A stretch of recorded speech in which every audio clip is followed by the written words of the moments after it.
المسلمين والمسلمات والمؤمنين والمؤمنات.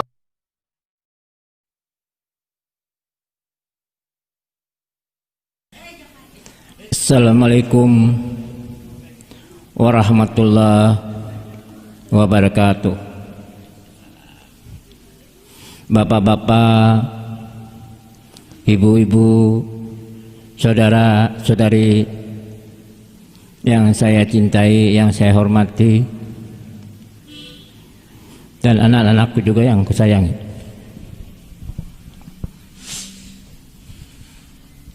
Mari kita bersama-sama, artinya mendengarkan ceramah yang diuraikan nanti oleh Bapak Dedet. Dan kami juga banyak-banyak terima kasih kepada bapak-bapak, ibu-ibu, saudara sekalian yang telah berkenan menghadiri acara orang tua kami.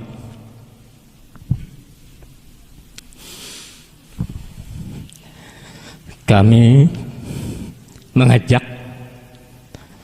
Bapak, Ibu, saudara sekalian supaya tahu tujuannya sholat yang sebenarnya. Karena sholat dengan sembahyang itu sangat jauh berbeda, sangat jauh. Jadi kami mengajak, kalau sependapat ya pakai, kalau tidak apa-apa. Cuma kami menguraikan supaya tahu tujuannya sholat yang sebenarnya. Karena Nabi Muhammad Sallallahu Alaihi Wasallam diutus ke dunia tidak lain adalah untuk menyempurnakan akhlak. Sedangkan di Quran pun tertulis bahwa sholat itu mencegah perbuatan keji dan mungkar.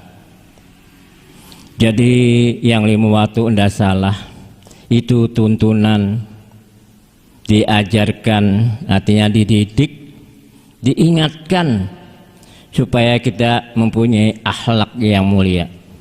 Bahasa kerennya itu akhlakul karimah. Kami menghimbau pada bapak-bapak, ibu, saudara sekalian dimanapun berada, karena kaset ini kami syuting untuk diberikan pada orang banyak. Jadi sudah kita uraikan, nanti terserah masing-masing yang memakai, tergantung diri masing-masing. Karena buahnya rukun Islam itu adalah sidik, tablik, amanah, dan fatanah. Buahnya rukun iman pun ikhlas, ridha, sabar, sangka baik, yang teruraikan di dinding di belakang saya ini. Itu tujuannya sebenarnya. Tuhan itu maha kaya segala-galanya, tidak kekurangan. Tidak kekurangan, kaya segala-galanya. Nah, kalau kita menjadi orang baik, maka akan selamat dunia akhirat. Kalau ilmu fikih itu sebenarnya benar, tidak salah. Yang dibuang itu adalah hadas. Kalau orang fikih. Kalau orang tauhid, yang ditinggalkan adalah perbuatan yang tercela dari anggota tubuh. Itu yang ditinggalkan. Pertama, muka kita ini ada 3 panca indera. Itu yang dibersihkan, jangan sampai melakukan kejahatan. Itu orang tauhid. Seluruh batang tubuh kita ini adalah dibersihkan supaya kita bersih jiwa batin kita. Malah kalau kita bersih, insya Allah selamat. Jadi kami menguraikan dari syahadat, sholat, puasa, zakat, haji, ini tuntunan. Seperti sholat yang 5 waktu, itu diambil dari batang tubuh kita. Maka kalau kita bisa menjalankan yang 17 rakaat di batang tubuh kita ini, berarti kita merdeka. Sesuai yang 17 Agustus tadi, 17 Agustus merdeka. Berarti kalau kita memakai yang 17 rakaat batang tubuh kita, berarti kita selamat dunia akhirat. 17 rakaat yang batang tubuh kita yang diselamatkan, berarti kita selamat dunia akhirat. Pertama, kaki kita itu adalah 4 rakaat diambil. Kemudian subuh 2 rakaat roh dengan jasad. kemudian zuhur mata 2, kuping 2, 4, kemudian lengan kiri kanan atau adalah asar, kemudian maghrib lubang hidung 2, mulut 1. Kalau 50 pun diambil dari mana? Pertama yang disolatkan adalah pendengaran, kedua penglihatan, ketiga penciuman, yang keempat adalah perkataan, yang 5 hati, akal, pikir kita. Itu yang disolatkan sesuai ayatnya, aqimi sholah inna sholata tanha 'anil fahsya'i munkar. Dirikanlah sholat, sesungguhnya sholat itu mencegah perbuatan keji dan mungkar. Jadi ilmu itu tidak salah dituntun, ya, tidak salah, tapi bukan menyembah.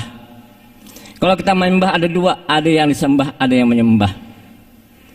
Selantaran ilmu kita adalah pelaku sifat, artinya kita ini gawiannya Allah Ta'ala. Kalau kita baik dipuji sama Allah Ta'ala. Allah Ta'ala yang memuji, bukan kita yang memuji Allah Ta'ala. Bahasa kita tuh bos yang memuji, karena anak buahnya baik kan, jadi bos yang memuji. Nah, itu tujuannya sebenarnya. Jadi kalau ada kata-kata yang pas kurang menyenangkan tolong dimaafkan, karena manusia ini maaf terus Angela, kadang-kadang mudah tersinggung. Kalau sudah tersinggung akhirnya apa? Sakit hati. Kalau sakit hati akhirnya apa? Dendam. Yang kita harus pakai ada pertama adalah jujur, kemudian amanah. Bisa dikatakan orang itu tidak jujur berakhlak? Tidak bisa. Jujur, amanah, kemudian kalau ada lebih pemurah. Wah, saya tidak bisa dengan harta aja pemurah, dengan senyum sudah pemurah. Tujuannya adalah jadi orang baik, tidak ada lain. Kalau tak baik insya Allah selamat dunia akhirat. Kalau kada baik tidak usah jauh-jauh, di dunia kita bisa masuk penjara. Dunia siapa aja kah, yang mana kah, kalau dia melakukan kejahatan dunia bisa masuk penjara dunia. Jadi kami mengajak para bapak-bapak, ibu-ibu, saudara sekalian, jadi orang tua kita jangan kirim bacaan itu udah salah petunjuk. Yang kita kirimnya adalah perbuatan.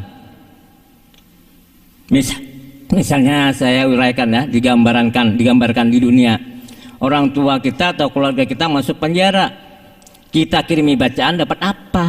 Bacaan. Coba kirim makanan, pakaian, duit, nyaman di penjara itu, senangnya.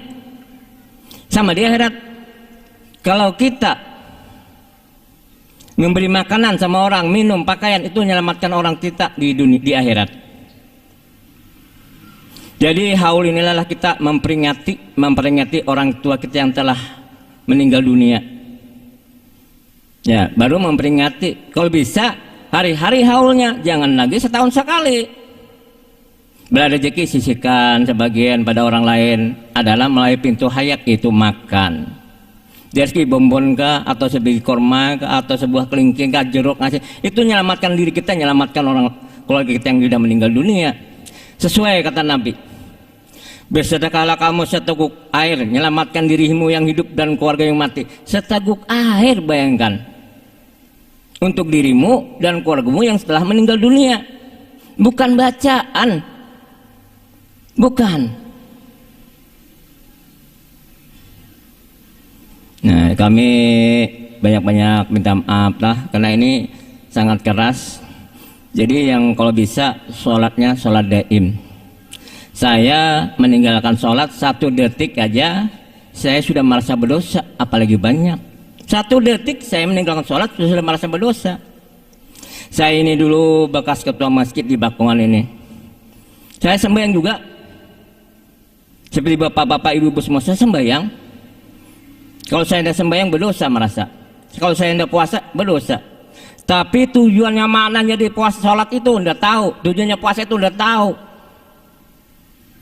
Jadi kalau sudah paham ilmunya, puasa itu mendidik diri kita, digembleng di tempat supaya kemakai setahun, artinya masih hayat di kandung badan. Kalau manusia itu bisa puasanya masih hayat di badan, nah baru pas. Ya sering manusia itu sering melakukan kejahatan, tapi kurang-kurangi, jangan kelewatan sadih. Ini maaflah, terus terang aja. Pertama, jangan sampai kita menduakan Tuhan. Ini yang paling utama, menduakan Tuhan. Ini maaflah pada orang fikih. Kalau menyembah, meminta itu masih menduakan Tuhan loh. Ada yang disembah, ada yang meminta. Kedua, ya ini maaf terus terang. Yang kedua, durhaka sama orang tua, tidak bakal masuk surga. Yang ketiga, memutuskan silaturahim. Siapa saja yang memutuskan silaturahim tidak bakal masuk surga. Dunia aja memutuskan silaturahim sudah ngalih, dunia aja kalau dapat rezeki itu boleh memutuskan silaturahim. Di mana aja, agama apa, kasus apa, suku aliran apa kah. Gila kita mutus silaturahim, kita dapat rezeki. Itu yang tiga paling utama itu. Karena manusia itu yang kita pakai adalah pertama, yang kita jaga jangan sampai kita terlingsir. Pertama adalah pendengaran, kedua penglihatan, ketiga perkataan. Jaga perkataan ini, yang empat, yang tiga ini. Jadi nanti yang muraikan bapak kita, bapak Dedet di sebelah kanan saya ini. Jadi saya pertama ngasih tahu bagaimana wudu yang tidak pernah batal. Ini pertama. Yang kedua, bagaimana sholat yang tidak pernah putus. Yang ketiga, bagaimana puasa yang tidak henti. Bagaimana zakat yang tidak berkesudahan. Bagaimana haji yang imbalnya surga. Haji itu pakai cuma jarah aja, bukan malah berdosa, bukan jarah. Sayang kita tolak haji banyak-banyak. Sekali cukup tolak haji. Baik dulu kepada anak yatim piatu, memberi makan fakir miskin, nyata itu ke surga itu. Usaha kita baik-baik, kita berikan pada orang itu nyata ke surga. Karena kalau kita tidak menyantuni anak yatim, tidak memberi makan orang miskin, senang kita beruntung pendusta agama. Karena sering ulama-ulama mengatakan Fawailul lil muslim, celakalah orang-orang yang melalaikan sholat. Dikira yang sembahyang itu yang celaka, bukan itu yang celaka. Yang celaka itu orang sembahyang. Yang sholat benar, karena fawailul muslim itu orang yang melalaikan kebaikan yang celaka, melalaikan kebaikan itu yang celaka. Tidak menyantuni, tidak bermakan lapar miskin itu yang celaka. Nah, jadi di situ adalah tuntunan semua ya. Jadi orang baik, karena Tuhan itu maha kaya segala-galanya. Kalau sudah paham ayatnya di Quran tuh, wa huwa ma'akum aina ma kuntum. Jadi bahasa kita tuh, aku lebih dekat dari lehermu. Aduh paraknya, artinya dia jauh. Di mana lagi? Yang kalau masuk nih chatnya nah, hu Allah, hu aku Allah, aku Allah. Kalau ada yang bisik keluar masuk bikin ini nah, mungkin manusia kalau mati lagi. Ini yang keluar masuk nih nah. Ini sebenarnya orangnya yang berempuk pada batang tubuh ini nah. Jadi yang tujuh sifat tadi, kodrat, iradat, ilmu, hayat, samang, basar, kalam, yang diberikan pada hambanya, yaitu manusia. Karena manusia itu paling sempurna. Nah, kalau kita bisa menjahirkan sifat Tuhan, pas. Itu adalah pelaku sifat yang sebenarnya.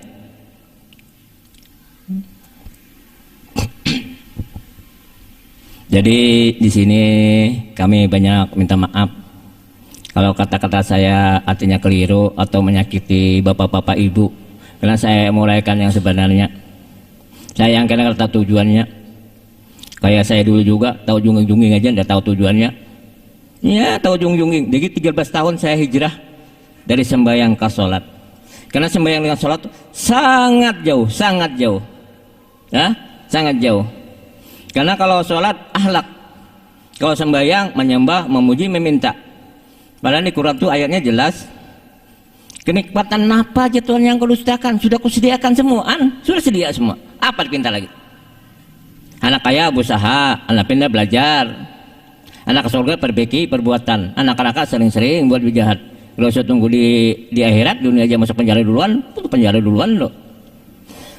Kami uraikan kemarin di Jakarta buku ini nah 3.000 kayak ini nah diberikan di Jakarta di Masjid Istiqlal. Sebagian saya kasihkan sama sekretariat masjid, saya bagikan lagi pada tokoh agama dan para yang di sholat di masjid di sana di Istiqlal Jakarta. Dan saya kasih juga itu namanya memori HP. Dan nomor HP-nya alamatnya jelas tertulis ini. Kalau dari ulama artinya kita silahkan dialog. Jadi kalau manusia tuh biarpun bagaimana, kalau tidak jadi orang baik belum sampai tujuannya. Maaf aja terus saudara. Karena di Quran tuh jelas ayatnya. Kalau bahasa kita, perbuatan baik sebesar debu, perbuatan buruk sebesar debu, ini saya akan dapat. Siapa yang menanam itulah yang menghasilkan buahnya. Ya, maaf sekian, terima kasih. Assalamualaikum warahmatullahi wabarakatuh. Assalamualaikum warahmatullahi wabarakatuh. Yang saya hormati bapak-bapak, ibu-ibu, saudara-saudari dan sekalian, tadi sudah dijelaskan oleh Pak Samsuni mengenai akhlak-akhlak segala, semua sudah jelas. Jadi sekarang itu kalau menurut Al-Quran, rukun Islam yang 5 perkara itu tidak ada di Al-Quran, karena 2 kalimat syahadat tidak ada di Al-Quran.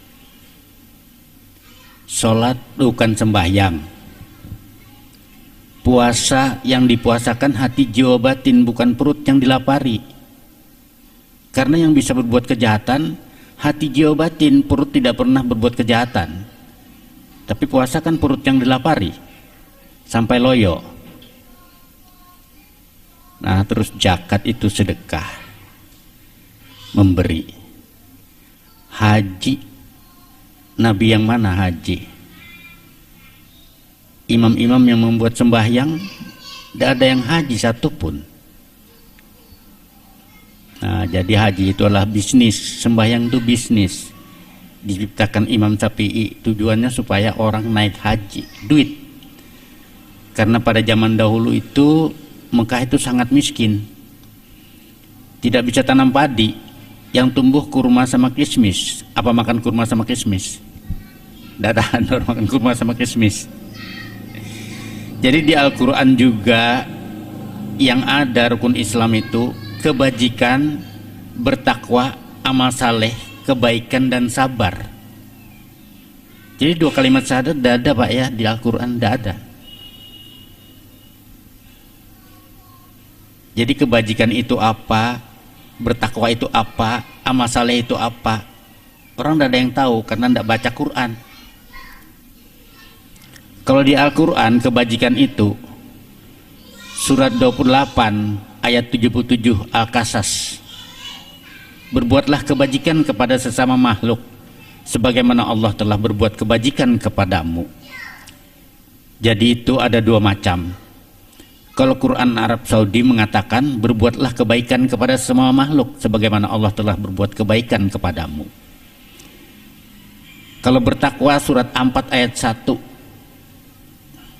An-Nisa, bertakwalah kepada Allah di mana kalian saling pinta meminta sesama kalian dengan mempergunakan namanya, dan peliharalah hubungan kasih sayang antara kalian. Nah, mempergunakan namanya, siapa namanya? Nah, terus amal saleh surat 22 Al-Had ayat 23-24, percakapan, perkataan-perkataan yang baik-baik, perilaku dan perbuatan yang diridhoi Allah, itulah amal saleh. Jadi kebajikan, bertakwa, amal saleh bukan sembahyang kalau di Al-Quran.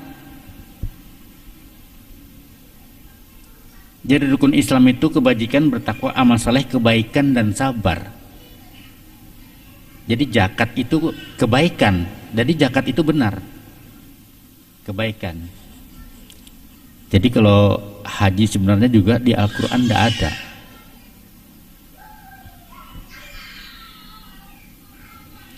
Nah, terus kalau kita istilahnya itu sembahyang, mengucap Robik pilih warhamni wajburni warfa'ni warjukni wahdini wa'apini wapu'ani, itu orang banyak tidak tahu artinya.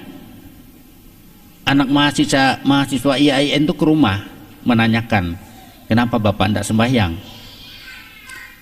Jadi saya tanyain, kamu tahukah Robik pilih warhamni wajburni warfa'ni warjukni wahdini wa'apini wapu'ani apa artinya? Tidak ada yang tahu, padahal semuanya bawa Quran.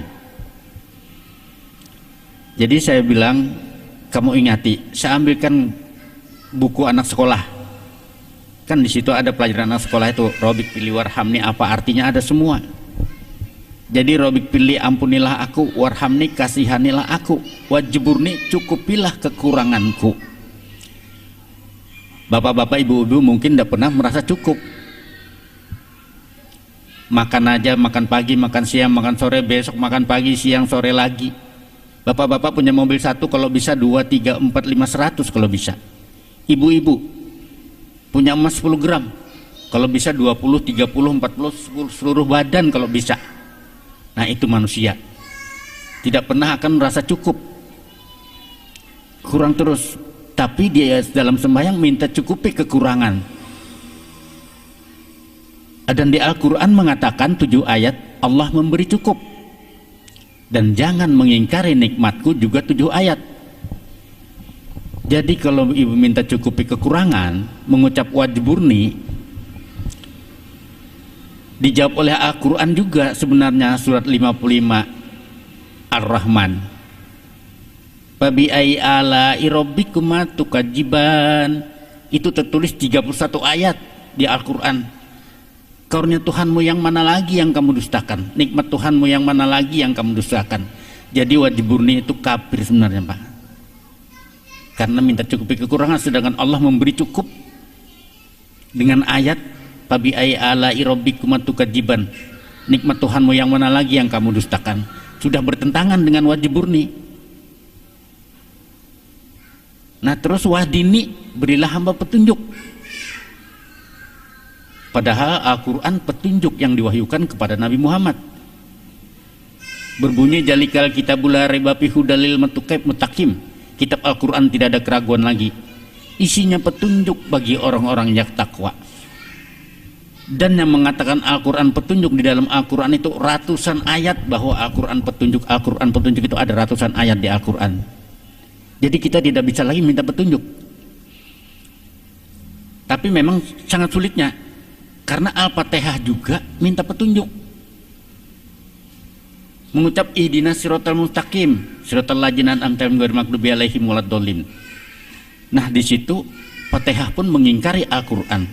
Padahal Al-Quran mengatakan ingkar Al-Quran kafir. Jadi sebenarnya Fatihah juga kafir, Pak. Al-Quran surat 2 ayat 35 mendustakan Al-Quran, tidak percaya Al-Quran kafir. Ayat 2 Al-Baqarah surat 2 ayat 39. Surat 2 ayat 89 juga mengatakan ingkar Al-Quran kafir. Surat 5 Al-Maidah ayat 10 juga mengatakan ingkar Al-Quran kafir. Surat 586 juga mengatakan ingkar Al-Quran kafir. Terus Al-Arab surat 7 ayat 36 mengatakan ingkar Al-Quran kafir juga. Itu ada 12 ayat yang mengatakan ingkar Al-Quran kafir. Jadi kalau diambil kesimpulan, kalau kita minta petunjuk lagi, berarti kita bukan umat Muhammad, karena Muhammad sudah mendapat petunjuk Al-Quran. Tapi orang sembahyang minta petunjuk lagi. Jadi siapa yang sebenarnya membuat Al-Fatihah itu? Sedangkan Al-Fatihah mengingkari Al-Quran, minta petunjuk ke jalan yang lurus dan jalan yang benar, jalan yang memberikan hikmat dan nikmat, bukan jalan yang kau murkai. Padahal itu sudah semua tertulis di Al-Quran, semua petunjuk itu. Sampai ada kiai yang pernah datang, betulkah Nabi Muhammad tidak sembahyang? Saya ambilkan Al-Quran, tafsir dari Arab Saudi. Saya bukakan surat 53. Saya bilang baca 53 An-Najm. Baca 18 ayat 1 sampai 18. Karena 19 itu sudah cerita berhala. Jadi dibaca sama kiai itu. Kalau dibaca, sudah selesai katanya. Jadi saya tanyain, adakah Nabi Muhammad menawar sembahyang 50 waktu menjadi 5 waktu yang diceritakan oleh para dakwah pada Isra Mi'raj? Loh, ini apa katanya? Nih, saya bilang baca di bawahnya. Nabi ketika Mi'raj. Lah, ini Nabi Mi'raj ya? Saya bilang iya. Nabi Muhammad tidak ada menawar sembahyang 50 waktu menjadi 5 waktu. Wah, berarti salah semua ini. Terus kalau mau jelas lagi, saya bilang, nah ini saya bukakan lagi. Saya buka surat 16 ayat 1, 2, 3 Anhal. Diwahyukan kepada Nabi Muhammad, ikutilah agama Nabi Ibrahim. Jadi saya tanya sama kiai itu, Nabi Ibrahim nabi keberapa? Katanya nabi ke-6. Apa bacaan Nabi Ibrahim? Dia tidak bisa ngomong. Waduh, kayak apa saya mengembalikan murid saya ini 1000 lebih katanya. Jadi Pak Kiai itu juga bingung, tidak bisa ngomong, dia tinggal diam aja. Terus minta izin pulang. Selat berapa minggu datang lagi orang tasawuf, katanya belajar tasawuf sudah 12 guru. Banjarmasin, Balikpapan, Samarinda, Tanah Hulu 12 gurunya. Jadi saya bilang, tahukah Haji dia, Pak Haji tahukah awal tasawuf itu dari mana? Katanya, aduh belum pernah guru menceritakan kalau tasawuf itu dari mana, cuman tasawuf. Jadi saya ambilkan Quran, saya buka, nah ini Pak Haji baca, ini awal tasawuf ini. Jadi dibaca sama dia, wal awalu wal akhiru wal zahiru wal batinu, dia yang awal, dia yang akhir, dia yang jahir, dia yang batin. Wa huwa ma'akum aina ma kuntum, dia ada bersamamu di mana saja kamu berada. Jadi saya bilang, pahamkah ini sudah? Sekarang kita ini mati maknawiyah sebelum mati hisiah, mati yang sebenarnya. Oh betul-betul katanya, kita sekarang mati maknawiyah. Tahu di mana kata-kata yang mengatakan mati maknawiyah itu di mana? Wah itu maka saya kurang tahu katanya, kalau di Al-Quran saya tidak jelas. Saya bukakan surat 2 ayat 28. Dimatikan 2 kali, dihidupkan 2 kali. Saya buka lagi surat 40 ayat 11. Di situ terbaca, ya Tuhanku, Engkau telah mematikan kami 2 kali dan menghidupkan kami 2 kali. Nah ini belum pernyataan bahwa kita sekarang ini mati manawiyah, karena surat 2 ayat 165, seluruh daya dan kekuatan hanya kepunyaan Allah. Jadi manusia hanyalah hawala wala quwata illa billah. Tidak kuat dan tidak kuasa, hanya Allah segala-galanya. Jadi kita, saya bilang kita ini la hawla wala quwata.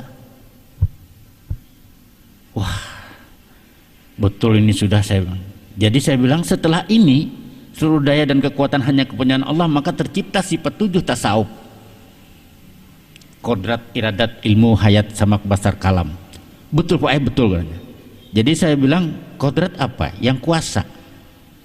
Iradat yang berkehendak. Ilmu yang maha tahu siapa? Allah katanya.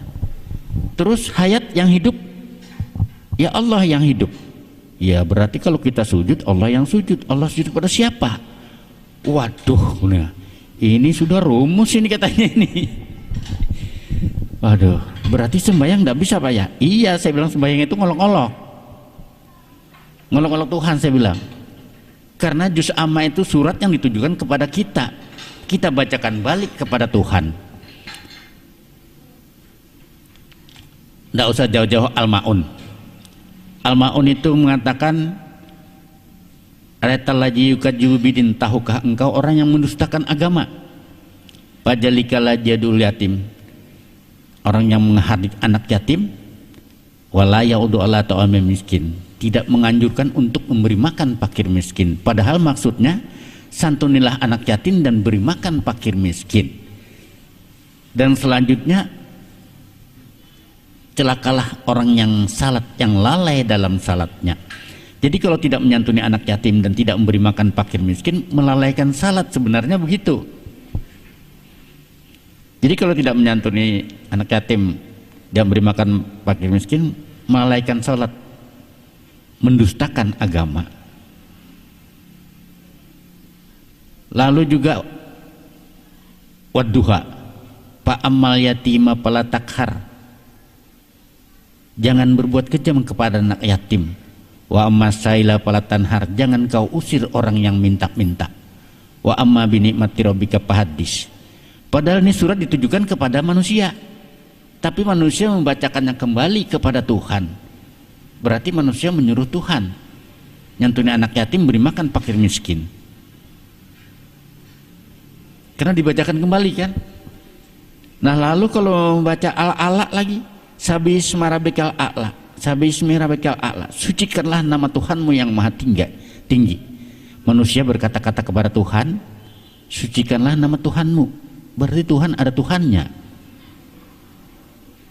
Karena manusia yang berkata-kata. Padahal itu surat ditujukan kepada manusia. Manusia disuruh mensucikan nama Tuhan yang maha tinggi, siapa namanya. Jadi sebenarnya bukan disuruh sembahyang. Karena sholat itu bukan sembahyang. Sholat mencegah keji dan mungkar. 26 ayat di Al-Quran itu, keji itu tindak kejahatan. Dan ada 17 ayat mungkar juga tindak kejahatan. Jadi sholat mencegah keji dan mungkar. Karena keji kejahatan, mungkar kejahatan, terbaca sholat mencegah kejahatan. Maksudnya berbuatlah kebaikan. Jadi sholat itu sebenarnya berbuat baik, bukan sembahyang. Karena di Al-Quran tertulis surat 32 ayat 19, berbuat baik mendapat surga.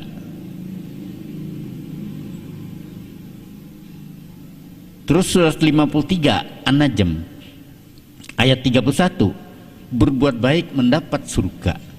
Jadi nyata kebaikan itu mendapat surga. Nah terus surat 41 ayat 8 Fusilat tertulis kebaikan pahala yang tiada putus-putus. Tapi kalau Quran Arab Saudi mengatakan amal saleh pahala yang tiada putus-putus. Karena memang Arab Saudi mau membelokkan supaya sembahyang itu tidak akan hilang dan orang tetap akan naik haji. Dikatakannya Mekah tanah suci. Ya kalau Mekah tanah suci harus kumpul uang banyak-banyak. Nah, kalau mati harus dikirim ke Mekah, kuburnya Mekah karena tanah suci ini Mekah. Kalau kubur dibakukan tanah haram, haram kafir, tanah sucinya di Mekah sana. Makanya ada Pak Kiai, karena datang ke rumah ada anak kiai 2 orang. Ya saya suruh bel bapaknya. Dia mengaku anaknya bapaknya kiai. Jadi saya bel, numpang tanya, betulkah Pak Kiai Mekah tanah suci? Oh dari zaman nenek moyang Mekah tanah suci.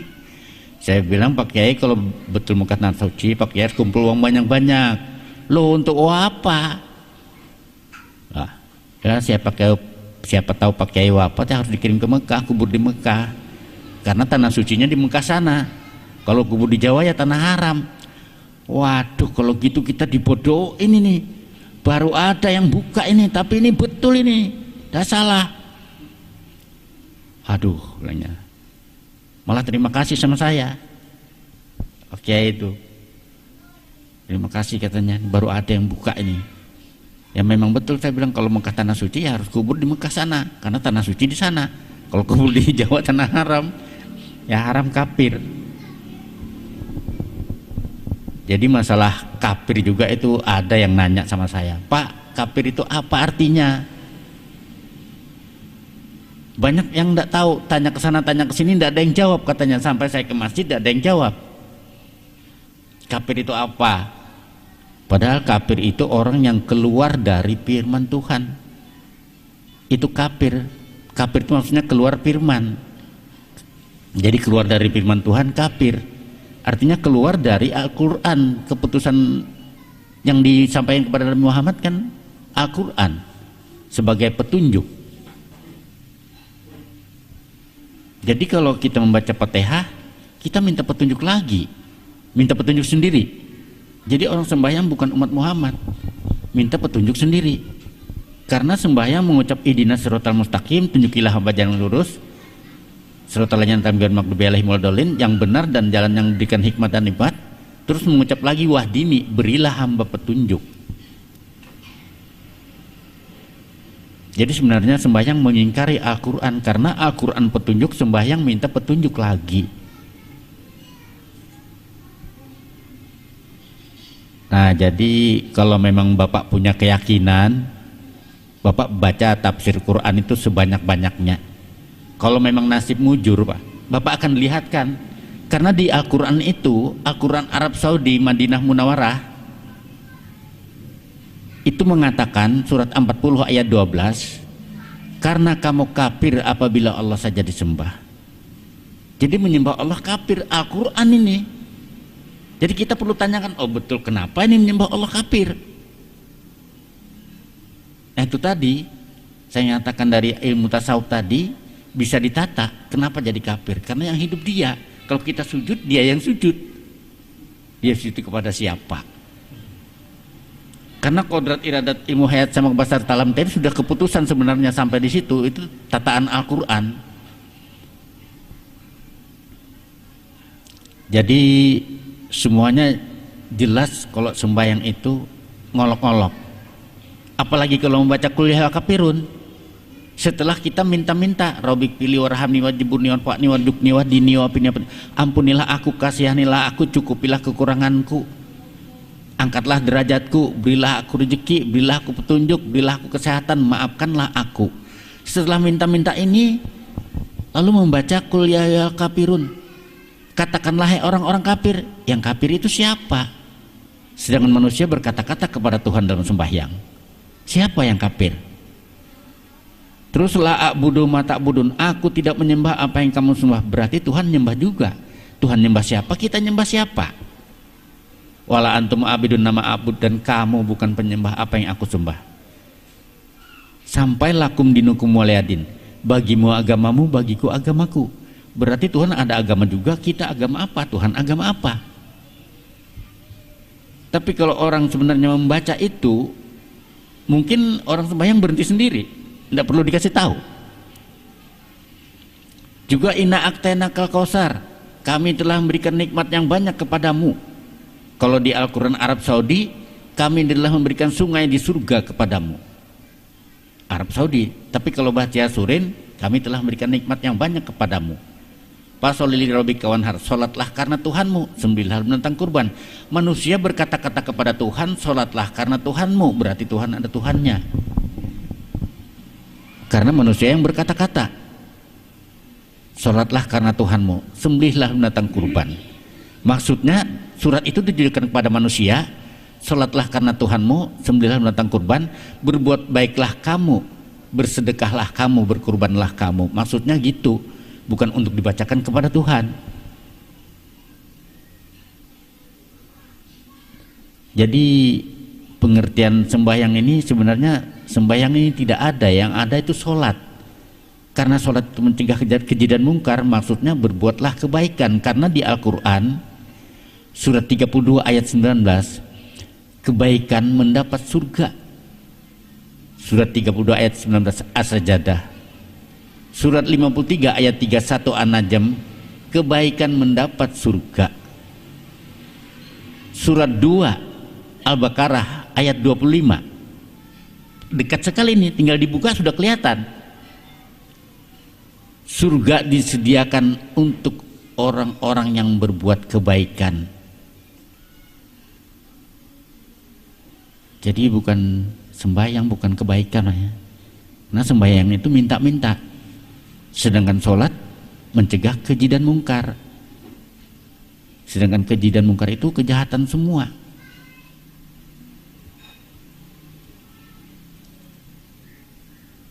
Jadi memang banyak yang ke rumah itu. Ada Habib juga dari Jakarta datang juga ke rumah. Setelah dengar cerita gini, dia duduk. Satu malam itu duduk itu dari jam 8 sampai jam 8 pagi. Masih duduk. Istrinya tidur. Dia masih tetap nanya macam-macam, jadi saya jawab semua. Sudah selesai itu dia duduk, keluar air mata di. Saya bilang kenapa? Kayak apa mau ngajak keluarga katanya. Keluarga ini banyak katanya, semuanya kuat-kuat. Sedangkan ini bukti nyata Al-Quran. Nah sedangkan saya ini